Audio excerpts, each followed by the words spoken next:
പാലക്കാട് സുൽത്താൻപേട്ട് രൂപത 10ാം വർഷത്തിൽ. പാലക്കാടിന്റെ മണ്ണിൽ പ്രേക്ഷിത വഴിയിൽ 10 വർഷം പൂർത്തിയാക്കി സുൽത്താൻപേട്ട് രൂപത. 30ഓളം ഇടവകകളായി 40,000-നടുത്ത് വിശ്വാസികളാണ് ഈ ലത്തീൻ കത്തോലിക്ക രൂപതയിൽ ഉള്ളത്. ചുരുങ്ങിയ കാലത്തിനുള്ളിൽ തന്നെ ഒട്ടേറെ ദേവാലയങ്ങളും 3 സ്കൂളുകളും രൂപതയിൽ സ്ഥാപിക്കുകയുണ്ടായി. 10ാം വർഷത്തിനോടനുബന്ധിച്ച് നടന്ന കൃതജ്ഞതാ ദിവ്യബലിക്ക് രൂപതാ മെത്രാൻ bishop doctor Peter Abir Antonysamy കാർമ്മികത്വം വഹിച്ചു. 2014 ഫെബ്രുവരി 16-നാണ് സുൽത്താൻപേട്ട് രൂപതയുടെ ഉദ്ഘാടനവും അധ്യക്ഷനായി നിയമിച്ച ഡോക്ടർ പീറ്റർ അബീർ അന്തോണിസ്വാമിയുടെ മെത്രാഭിഷേകവും നടന്നത്.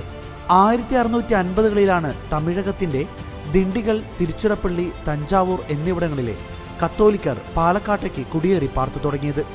ആ കാലഘട്ടത്തിൽ കൊച്ചി രൂപതയുടെ കീഴിൽ മധുര, മൈസൂർ മിഷനിൽ നിന്നും വന്ന ഈശോ സഭ വൈദികരാണ് ഈ മേഖലയിൽ സേവനം ചെയ്തിരുന്നത്. പാലക്കാട് ആദ്യമായി ക്രൈസ്തവ ദേവാലയം നിലവിൽ വരുന്നത് ഈശോ സഭ വൈദികരുടെ പ്രവർത്തനത്താലാണ്. ഈശോ സഭ വൈദികനായിരുന്ന ഫാദർ ഫ്രാൻസിസ്കോ സെവേറിയോ പവോനിയാണ് ഈ മേഖലയിലെ ആദ്യകാല മിഷൻ പ്രവർത്തനത്തിന് നേതൃത്വം നൽകിയത്.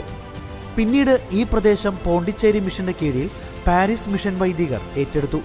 പിന്നീട് കോയമ്പത്തൂർ രൂപതയുടെ കീഴിലുള്ള വൈദികരാണ് പാലക്കാട് ജില്ലയിലെ സ്ഥലങ്ങളിലെ ക്രിസ്ത്യാനികൾക്ക് മാർഗനിർദ്ദേശം നൽകിയത്.